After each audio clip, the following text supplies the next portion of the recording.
আমি আজকে মশার সাথে সাক্ষাৎ করেছিলাম। মশাকে জিজ্ঞেস করলাম, তোমরা ময়লা পানিতে ডিম পাড়ো কেন?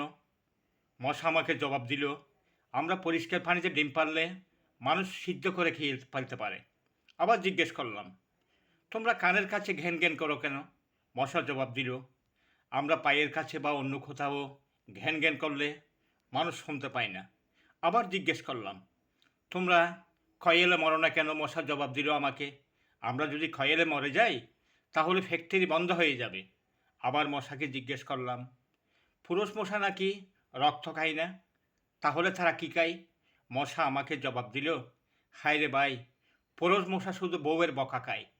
আমি অবশেষে মশা সম্পর্কে রিসার্চ করে দেখলাম, মশা অনেক রকমের হয়ে থাকে।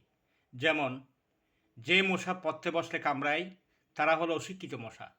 খেতে বসলে যে মশা কামড়ায় তারা হলো ক্ষুধার্ত মশা। ঘুমানোর সময় যে মশা কামড়ায় তারা হলো কাপুরুষ। জেগে থাকা অবস্থায় যে মশা কামড়ায় তারা হলো সাহসী। আর মশারির মধ্যে যে মশা কামড়ায় তারা হলো অতিরিক্ত ছেঁচড়া।